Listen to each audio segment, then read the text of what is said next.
100 years of TVET. For us, this is very important because we may be one of the youngest children of TVET, but given the opportunity to light up the torch, which will end up in Kabete, is a great thing for us. Your Excellency, allow me to introduce the members of the Governing Council of Nyeri. Wherever they are, please stand.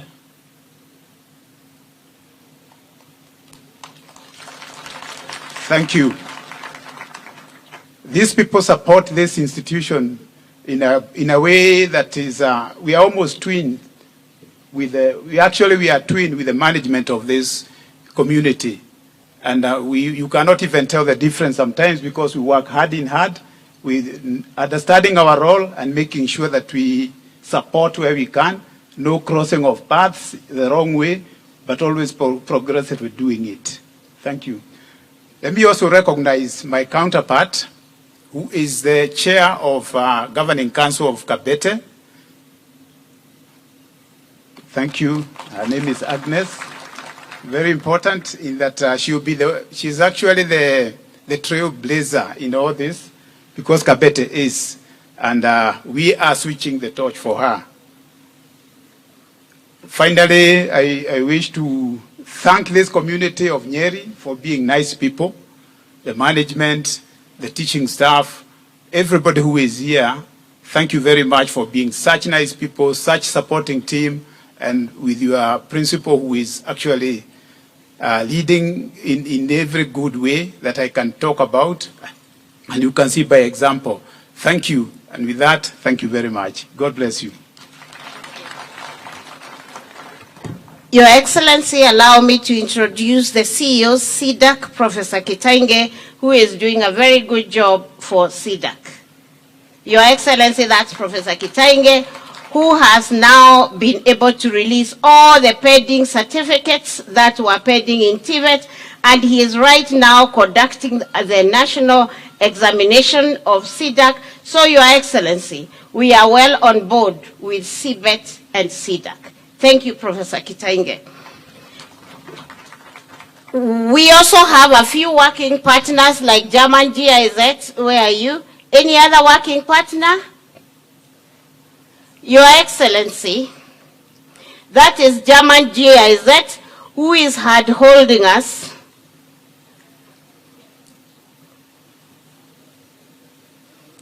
These are the people who are hard holding us in dual training, and they are doing an excellent job. Thank you, Your Excellency. You may be seated. Your Excellency, allow me now to call the Governor of Nyeri County, Kahiga Mutai, to speak and recognize the other leaders present from this area. Governor, please.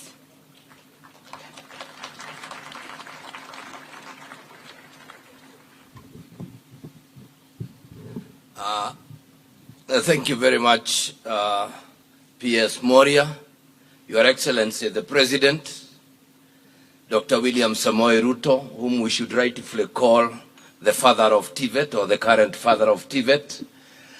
All protocols observed, ladies and gentlemen. Before I make a few remarks, allow me to introduce the local MP. We have Honorable DMM or Duncan Minor to just come recognize the rest of the leadership, and then we progress. But just before I do that, Your Excellency, allow me to recognize the Speaker of the County Assembly of Nyeri, who is here, Honorable Gechohe. We also have today, the Assembly decided to bring everything here. He is calling order here. Where are the members of the County Assembly, led by the Majority Leader? Your Excellency, were it not for the pressure of time, we would have allowed them to speak, but because you have other commitments, they will allow that we just recognize them. May I call upon DMM?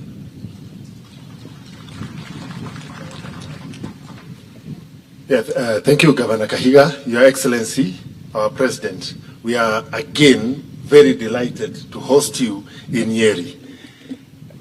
Just a few weeks ago, you were here to launch the affordable housing project. and we really want to thank you. Allow me, Your Excellency, to introduce and recognize the members of Parliament who are with us here today.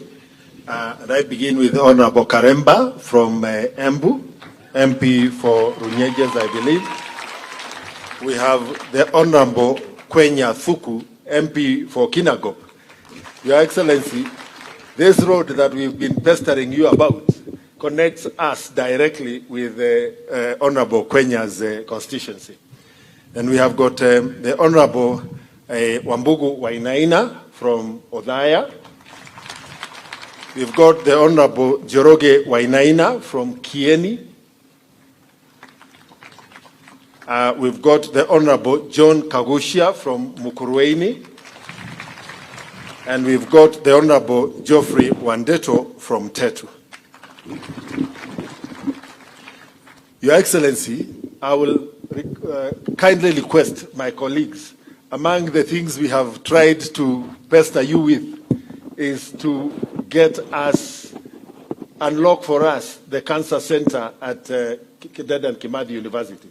And you made an appointment when we were there, so we know you are among one of the reasons why we need to finish quickly is so that we can catch up with that appointment. So my colleagues will kindly indulge me. Your Excellency, allow me to mention the, two things. As a young man, this institution used to be the Nyeri Technical School. When I went to Giakanja, my colleagues came here for secondary education. Within that time, you did serve as the Minister for Higher Education, and you transformed the technical schools then, together with the village polytechnics, into technical training institutions. As president, you have laid more emphasis and transformed this institution into the Nyeri National Polytechnic. We want to express our gratitude to you. Your Excellency, I want to share your vision that beyond the diplomas that these institutions are offering, to provide a career path for these technical skills, if we could follow in the footpath of the great Manchester Polytechnic in the UK, and we start offering higher national diplomas, because technology is evolving. And we have new technology like 3D printing and computer-aided designing, which are largely impacting all and upsetting all sectors of society, including the medical profession. And therefore, even your move towards upgrading the courses being offered by such institutions so that the technical-based and the technology-based courses in medicine can also be offered here expands the opportunities for our young people. Your Excellency, allow us to express our gratitude for the Jitume Lab that is already established here, where you have had an opportunity to interact with the 100 young people, most of whom are based in these institutions. Your Excellency, if we could be working with the TVET and the Ministry of ICT, we could get another 2 or 3 trainers. We can begin an evening program where the young people from the neighborhood can use the same facility from 4 p.m. to about 9 p.m. in the evening, increasing the opportunities for our young people. The other most unique thing is the certification of plier running. And Your Excellency, 2 weeks ago, we had an open day here in this National Polytechnic. And we invited, including using the bishops during our county player day, to encourage our young people to come to this institution and during the open day, go through the different faculties and get an opportunity to understand what is on offer. From Nyeri Town constituency, Your Excellency, in that one day, 281 young people registered for courses here.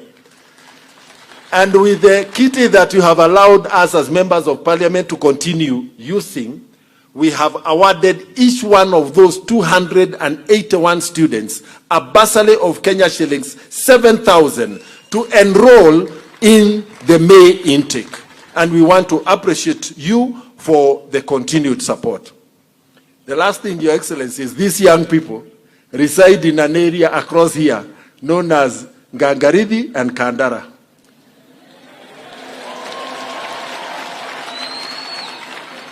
The governor, with the little resources he has from Kura, has done 1 kilometer of road connecting Gangaridi to Shiaraini.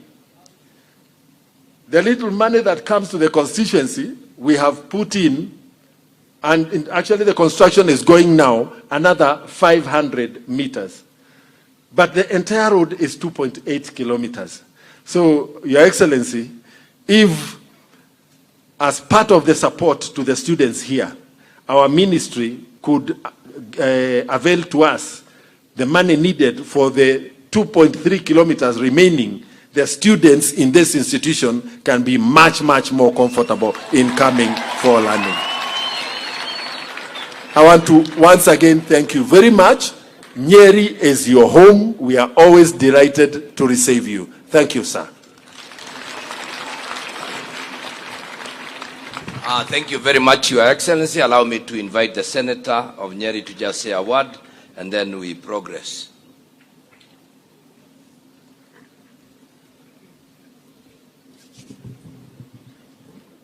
Thank you very much, Your Excellency, the President, Dr. William Samoei Ruto. All protocols observed.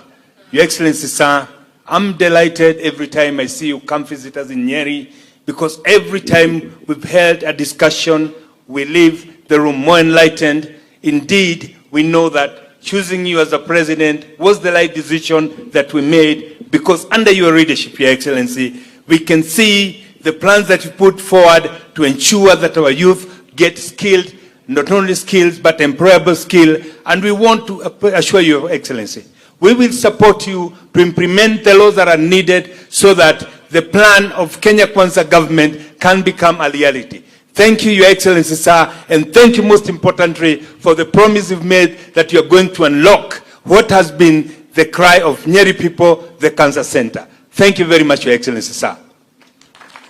Asante sana. Your Excellency, I want to introduce my deputy, the Deputy Governor of Nyeri, David Waroe. Your Excellency, we are among the very few counties that are not fighting. Allow me to give him a minute to just say hi to you.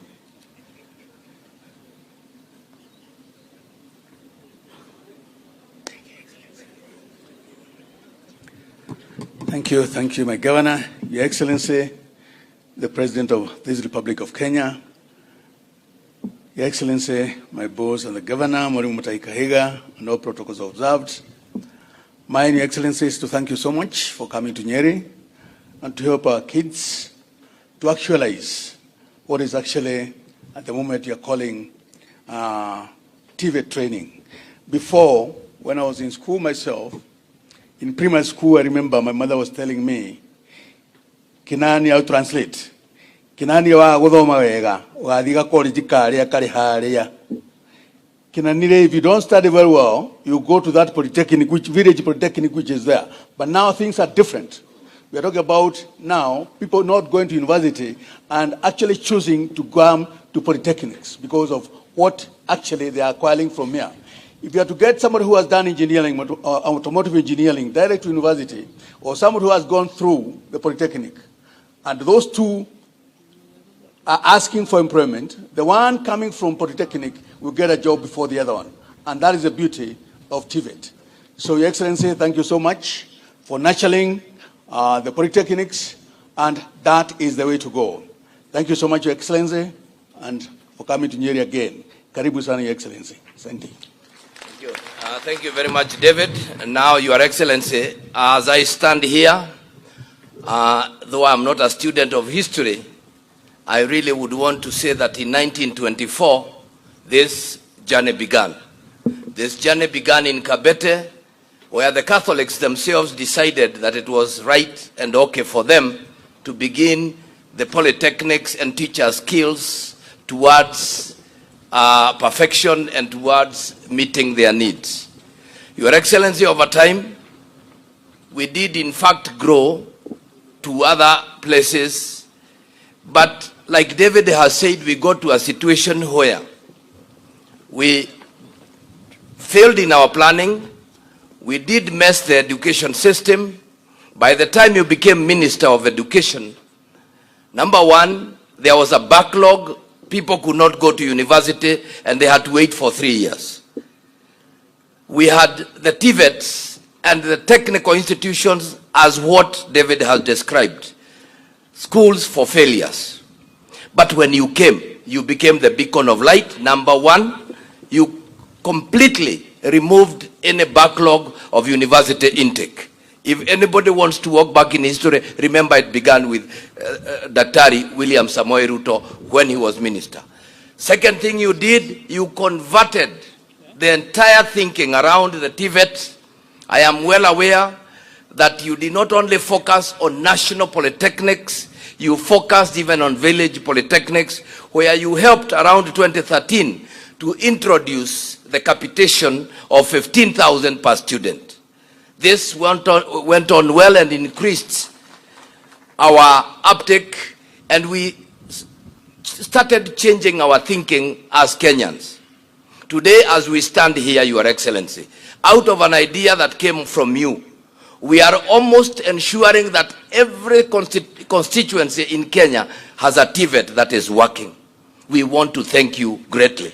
And as I stand here, I would want to tell those naysayers who think that Kenya can only produce white-collar jobs, that the direction you are taking us, Your Excellency, is the direction to go. It is pointless for us to continue churning out of our universities political scientists who have no skills. Today, we want people with skills. When you bring in your the affordable housing program from the Kenya Kwanza government, Your Excellency, we need the people who can work there. Today we have seen marvels. As we stood there, a young man was telling us that in the last few days, he has earned 500,000 Kenya shillings through that kind of program. This is the way to go, Your Excellency, and we want to encourage you. As you push on, it will be a little painful. We will call you Zakayo Maramingi, lakini, Your Excellency, keep going. Because the challenge we have in this world is for those people. We have very few brave men and women, and like you have told us many times, you are not thinking about the next election, you are thinking about the next generation. And therefore, Your Excellency, I want to encourage you and to thank you as you push on. It is my duty to welcome you to this county, which is your second home. Every time you come, we are very gratified. You have already heard a number of my MPs talking about your commitment towards the cancer center. We cannot say more. We wish you the very best, but Your Excellency, as we stand here, we still have a challenge with the Rorengo. Rorengo, Your Excellency, we still have a big challenge. The work that has been done there is short day. Even the tartan track that has been done cannot be used by athletes. Your Excellency, kunja ngumi. Hapo lazima ukunje ngumi. Having said that, ladies and gentlemen, I now have the pleasure to invite Waziri Machogu, Waziri wa Elimu, aje azungumze na mkaribisha Rais. Karibu sana Waziri.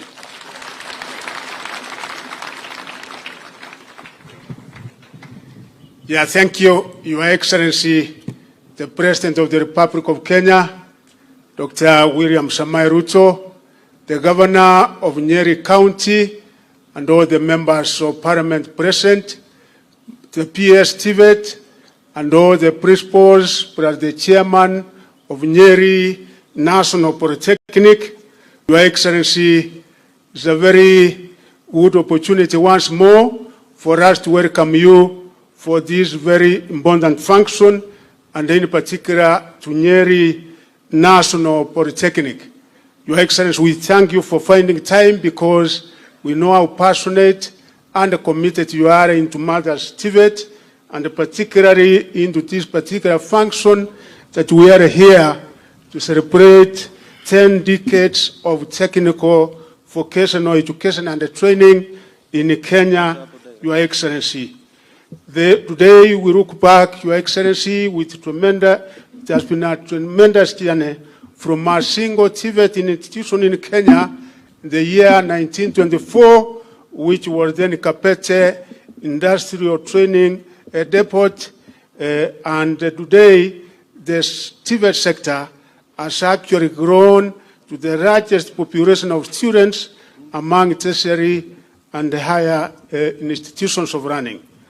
The centenary torch that we light up today under your leadership, Your Excellency, will come to a climax from July 29th to July 31st at the Kapete National Polytechnic, where it all started many years ago. This frame manifests a profound symbolism on the positive influence of TVET in society today that includes driving socio-economic transformation in Kenya and contributing to the bottom-up economic transformation agenda of this government and giving hope, Your Excellency, through you to our thousands and millions of youth. Several ways that as education, we think we are going to achieve our objectives through the frames which ties the education system throughout this country. And one of the ways that we think we will be able to achieve this through this torch is that the frame depicts guidance that TVETs are provided to students through practical vocational skills that have empowered our graduates over the years to contribute to national development in both the informal and the formal sectors. The frame also serves to illuminate the part Kenya has taken over the years through resilience and innovation.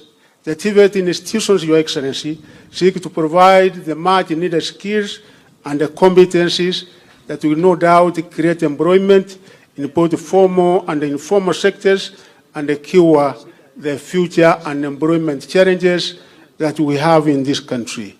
The torch also has a universal reverence for the quest of knowledge, and the TVET sector is focused on the competence-based education and the training that emphasizes on more practical skills and the rest of theory. This represents the transformative power of technical and vocational education to provide practical skills, hands-on training and opportunities for self-improvement that makes our graduates market ready. The torch embodies the spirit of resilience and determination in the face of all forms of adversity.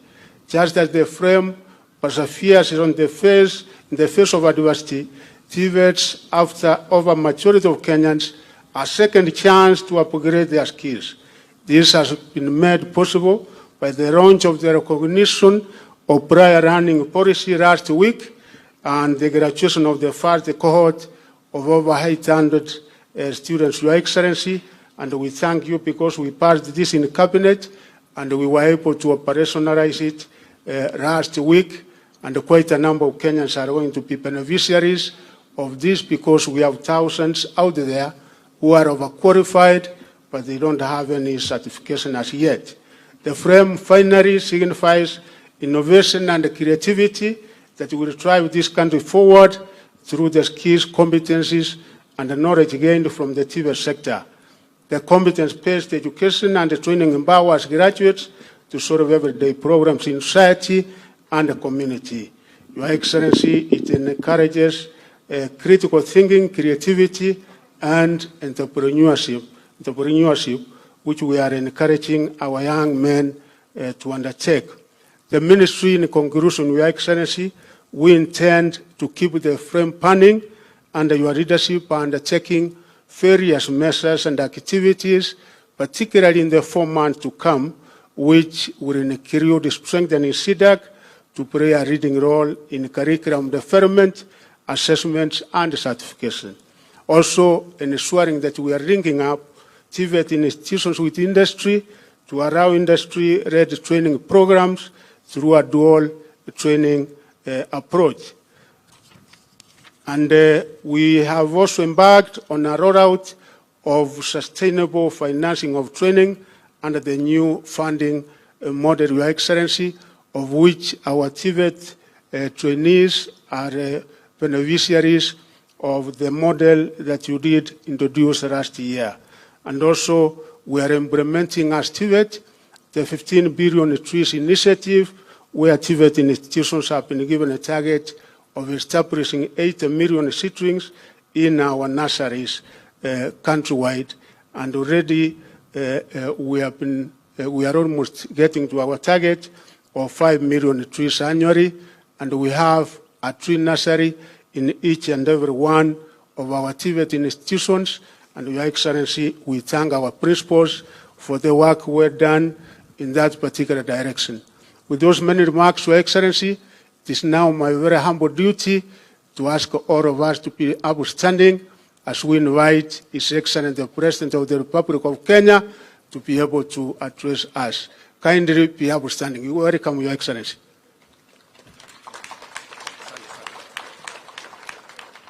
Asante sana waziri. Tafadhali tunaweza kuketi chini. Asanteni sana.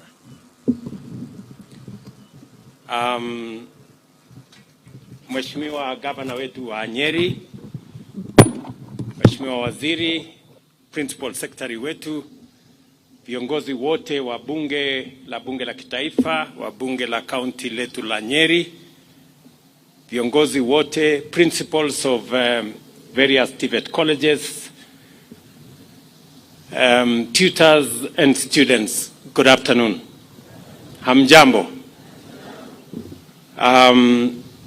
Kwanza nataka nishukuru Mungu kwa kutupatia nafasi hii tufike katika Nyeri National Polytechnic and the launch of the TVET 100 centenary flame marks a critical milestone in our nation's journey of economic transformation, highlighting the undeniable contribution made by technical and vocational education and training institutions to enhancing our capacity to achieve inclusive growth and equitable development. Today, we reflect on a century of the development of TVETs in Kenya and the role of TVETs in the development of our economy. We also take a moment to consider the path ahead of us and how we can harness the power of TVETs to translate the potential of our youth into positive contributions to economic development and national prosperity. The training of African youth in practical and technical skills began in 1914 in Machakos at the Government African School. However, the first TVET was founded a decade later when the Native Industrial Training Depot was established in Kabete and mainly trained technicians to work on the railway. In the decades that followed, other TVETs were established at Mawego, Nairobi, Sigalagala, Kaiboi, Thika, Machakos, and Meru. By 2022, 52 constituencies only did not have TVET institutions. Recognizing their importance in development, we committed to ensure that every constituency has at least one fully equipped TVET in the next 3 years. As we celebrate 100 years of TVET in Kenya, I am delighted to confirm that we are delivering on this commitment in full. We now have 24 national polytechnics across the country, 13 of which were recently upgraded. And we have 272 technical and vocational colleges, with 16 scheduled to be completed this year, 2024-2025. I have instructed the ministry that the remaining constituencies, we must start and complete their TVETs in the next 2 years, so that we live up to our commitment that every constituency in Kenya will have a fully equipped TVET to give opportunity to millions of young people out there who deserve an opportunity to be their best. Let me also celebrate that on my way here this morning, I got the news from our friends in China that they have approved another 13 billion Kenya shillings to equip 70 of our TVETs that today don't have sufficient equipment. It is a coincidence that when we are celebrating 100 years, we got news that we have additional equipment to equip our TVETs, because TVET, if education is the key, TVET is the master key.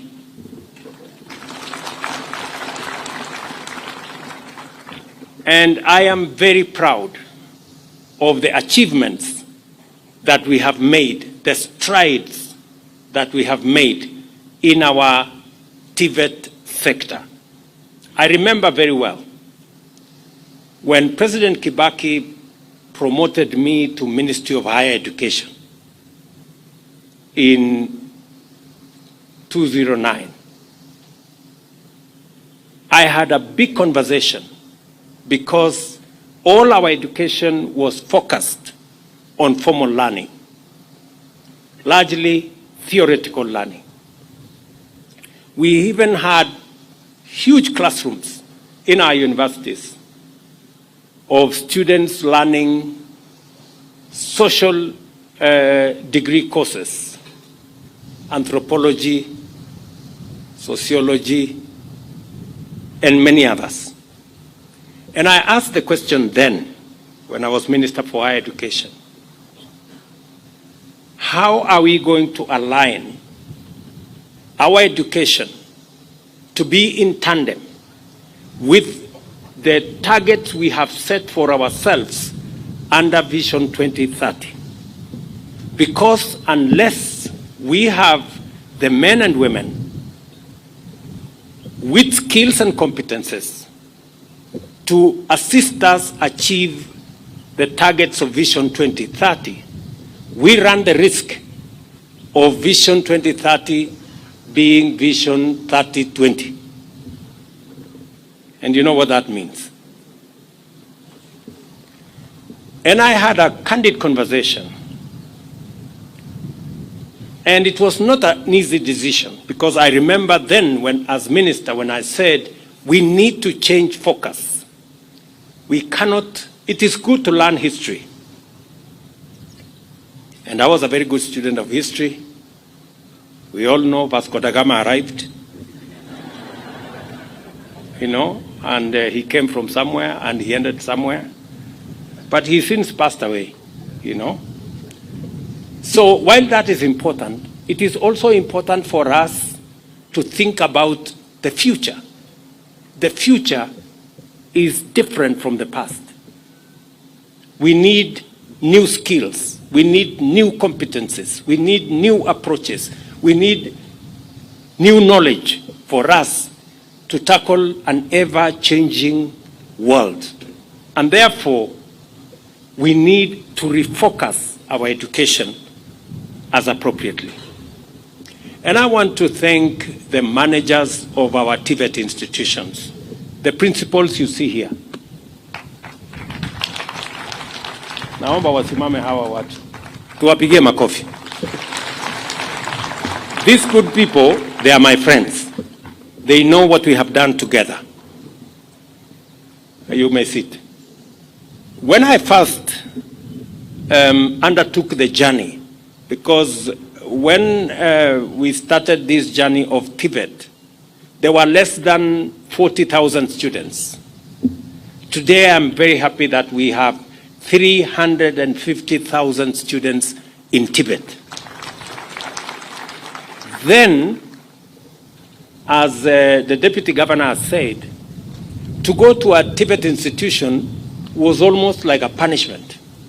It had been made to look like that is the place for people who have not done well.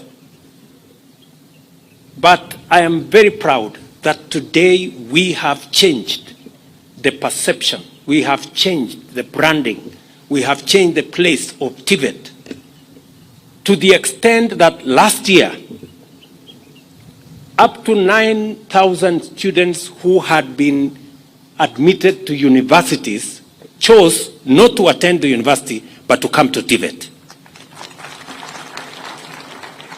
Because it has been proven now that TVET presents an opportunity for practical skills, for people to acquire knowledge, to acquire competencies that have significant relevance to where we want to go as a people. The strategic design of our bottom-up economic transformation agenda is to accelerate economic growth by investing in its critical pillars in a manner that creates employment for millions of talented, motivated, educated young people. The better plan, therefore, makes our young people the frontline actors in our quest for inclusive growth. And I want to speak to the young people of our nation. If you look at our plan, young people are front, back, center, left, right of our plan. Whether it is agriculture that we are focused on food security, we are working on how do we reduce the age of our farming community from 60 downwards, because it is the only chance we have to transform our agriculture and underwrite our food security. Whether it is our SMEs or manufacturing or the investment we are making in our special economic zones, our county aggregation industrial parks, that whole ecosystem is about young people and the employment that is potent in those spaces. Or whether it is our pillar on digital superhighway, it is about how we can monetize the talent, the knowledge, the expertise of the young people of Kenya using our digital platform. I was very happy this morning.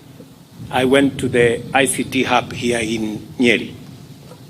And Mike, a gentleman from the village here, was telling me how in the last 6 months he has made 500,000 working online.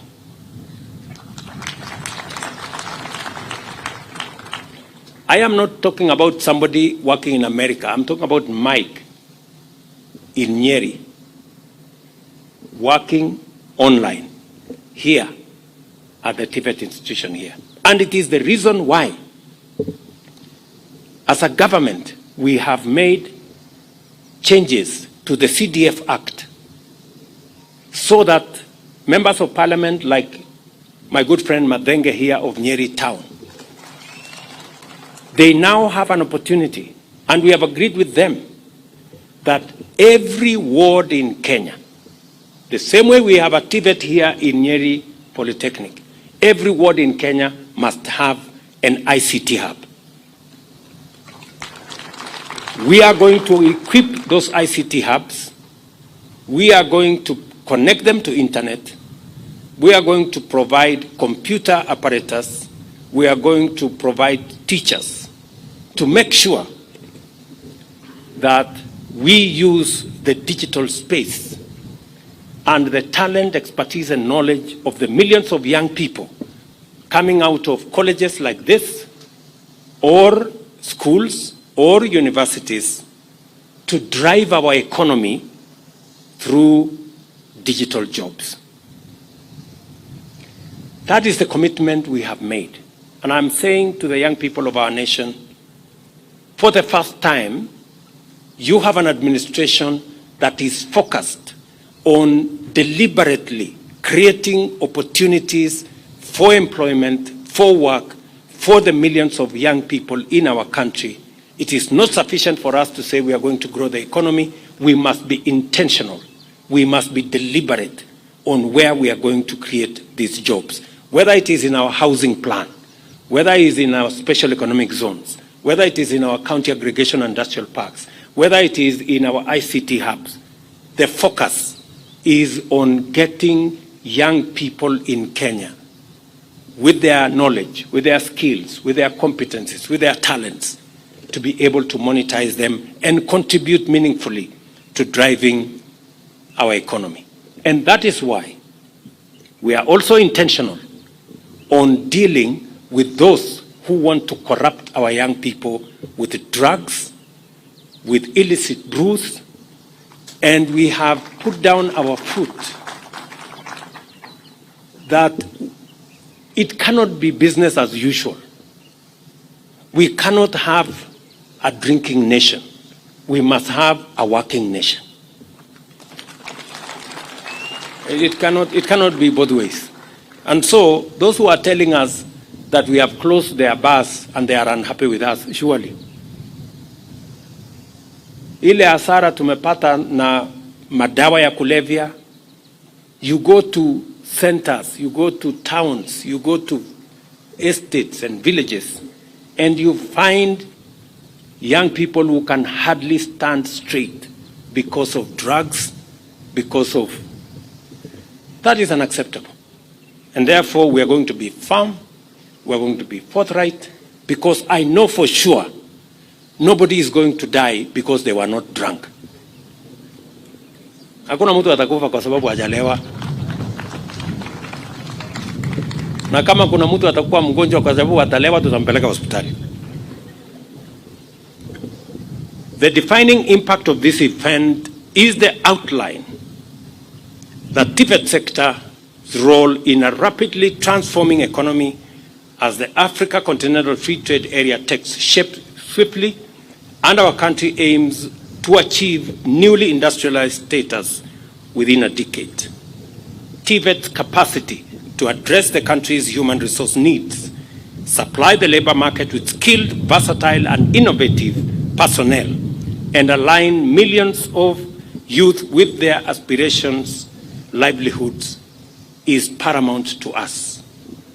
To ensure full strategic alignment with better, the Presidential Working Party on Education Reforms reviewed our policy on TVET, and not only to address our industrial and competitive imperatives, but also to conform to the UNESCO strategy for TVET by ensuring that all our youth are equipped with the skills required to facilitate employment, decent work, entrepreneurship, and lifelong learning. Subsequently, the Cabinet has approved the implementation of a number of measures in connection with TVET institution over the past year. To begin with, 13 vocational training colleges have been upgraded to national polytechnics, and also the Morendat Institute of Oil and Gas in Naivasha has likewise been elevated to a national polytechnic. Secondly, the mandate of TVET and Curriculum Development Assessment and Certification Council to oversee the curriculum design, assessment, and certification in the TVET sector has been reinstated in line with the TVET Act of 2013. And I'm very proud that I have now that tall, very good gentleman, Kimoinge, and he is doing a fantastic job. Somebody somewhere, for strange reasons, decided to abolish SIDAC and take this whole TVET sector back to the Kenya National Examination Council. Something that in the design that we worked on, it was very clear that we need a different assessment tool for TVET institutions, like what we are seeing here. Today, we were shown there how they now mark exams. Many students used to fail exams in TVET because their English is not so good. But you see, when you want to build, when you are a mason, there is no masonry in English. masonry is masonry by any whatever language. So if you are not good in English, it is the reason why you are a Mason, because you are not an English speaker, you are not an English teacher. So instead of marking the English, mark the masonry skill. And that's the difference we are making. And therefore, I want to congratulate CDAC. Please take up the responsibility of making sure that our young people acquire the skills without hindrances from other extraneous matters. Just imagine that hapo nyuma mtu amekuja kusomea useremala, anapata A kwa skill ya useremala, lakini kwa sababu ile examination iko na English, iko na maths, iko na sijui nini, anaanguka maths na English na nini, mwisho anasemekana hiyo exam yote ameanguka. Na hajakuja kusomea hesabu, hajakuja kusomea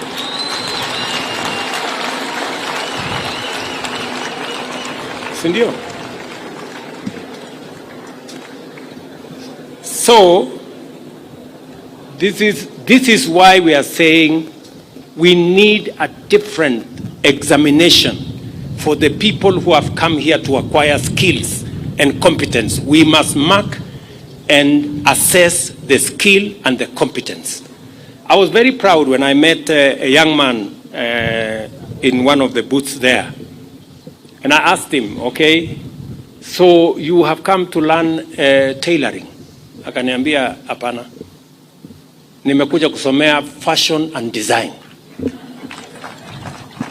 Nikasema, I apologize. Because tailoring kumbe ni ile ya zamani. Sasa ya saizi inaitwa hapo. So muendelee na fashion and design. So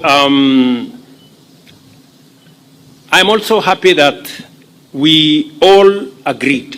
Additionally, as you will recall, the government launched the policy on recognition of prior learning just a few weeks ago. In fact, it was done by my deputy president. Further to this, we have resolved to fast-track the implementation of the recommendations of the Presidential Committee on Education Reforms. This financial year, we have allocated 28.3 billion to TVET institutions and intend to keep raising the allocation in future until we achieve an optimal level of investment. At the same time, the recruitment of an additional 2,000 TVET tutors is underway, with a view to bringing the total number of tutors hired under the better to 4,000. Similarly, we are in the process of equipping 70 TVET institutions with the state-of-the-art equipment under a partnership with the government of China. And I just announced to you that I got the response this morning because I visited China last year with this intention.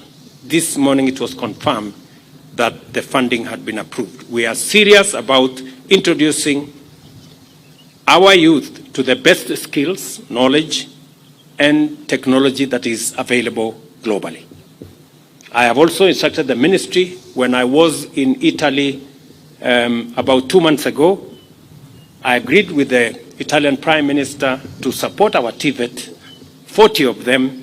So there is now consultations between our ministry and the government of Italy for us to equip another 40 technical training colleges with additional equipment as we improve the quality of our learning and enhance the skills transfer to our young people and make our TVET institutions truly international. Let me also say we have already 113 Jitume centers across the country, and we decided to start the Jitume centers where we have computers, internet, and other facilities available. We started them with every TVET. In fact, it is our intention that as we wait for the ICT hubs that will be built by our members of parliament, we will deploy 20,000 computers in our TVETs, all our TVETs. We are on course. 113 have already been equipped. We are going to equip all the 272 shortly. And I want to ask the principals who are here to follow up with our Ministry of ICT to make sure that the relevant infrastructure is set up so that we can train more young people who are in our TVET institutions. They can monetize their talent, they can work online even as they continue learning in school. In total, 10,780 digital devices have been installed in these centers, and 370 tutors from various TVET centers have been trained to support this Jitume program. I am particularly encouraged that the National TVET Blueprint provides for a workforce development strategy that fosters youth employment in the country, and that the Presidential Working Party on Education Reforms has been able to implement full convergence of our policy frameworks and with a strategic agenda for national economic transformation. The institutionalization of linkages with industry, strengthening of open distance e-learning, implementation of CBC, promotion of lifelong learning, streamlining teacher-trainer program in TVET, and the digitization of TVET curriculum delivery are among the key outcomes of this convergence facilitated by the Presidential Working Party. It is clear, then, that we have laid a firm foundation for the modernization of TVET in Kenya in order to make it a fundamental driver of every aspect of our plan. These celebrations provide an opportunity to profile TVET positively as the vehicle of opportunities for youth and a catalyst of our transformation. TVET at 100 is also our launching pad to deploy the competence-based education and training curriculum for TVET to explore unfolding possibilities, including the integration of intelligent digital technologies into manufacturing and other industrial processes, the digital economy, big data, artificial intelligence, automation, robotics, and machine learning. I am therefore delighted to preside over the launch of TVET at 100, which positions Kenya's TVET sector as the bearer of our nation's brilliant torch of transformation. I urge you to traverse the country as you spread the word about the historic contribution and future promise of TVET. Each and every one of us here, including the hundreds of thousands of young people that are in the TVET ecosystem, I want to assure them that we will go out of our way. We will do whatever it takes to make sure that TVET plays its rightful role in generating the quality manpower that will drive the transformation of our country. I also want to tell the TVET students that in the ecosystem of the plan that we are putting together, there are opportunities in every sector of our plan, from agriculture to EPZs, to our special economic zones, to our county aggregation and industrial parks, to our Jitume centers, to all the sectors, including our UHC program, has opportunities for young people to play their rightful role in driving the economy of our country. And that opportunity is spread both locally and internationally. We have a deliberate program also of making sure that Kenyans run the world by exporting our labor across many borders. We are concluding bilateral labor agreements with 19 countries where we want to provide opportunity for young people from Kenya with different skills the conversation to work in those areas. So as you go through your learning processes in Kenya, the young people must set their eyes on the horizon, knowing that there are opportunities locally, and we are fashioning those opportunities deliberately, but there are also opportunities beyond our borders. Because the same way others have gold, we have our human capital as the premier export that Kenya can give the world. And I am looking forward to the days when Kenyans will be running the economies of Europe and America, because that is a reality that we can achieve in our lifetime. Go forth and share with our young men and women throughout the country the scope of opportunities that TVET can unlock for their benefit. Today we light the flame of learning, entrepreneurship, innovation, and work. Let it light our path for decades to come until we achieve inclusive growth and sustainable development. I'm very proud to be in Nyeri again today. I know we made a commitment to this great institution. I have discussed with Principal Mwangi on some of the aspects of infrastructure required in this school. He has informed me of the gaps, and I have committed that I will do something about it, so that Nyeri National Polytechnic can play its rightful place. I know that in your neighborhood here, your member of parliament has also told me that there is a school. Hiyo shule yako inaitwa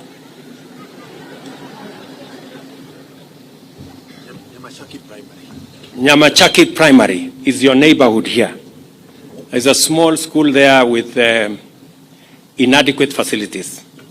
And Mheshimiwa, because they are neighbors to this school, I am going to commit 10 million shillings for now.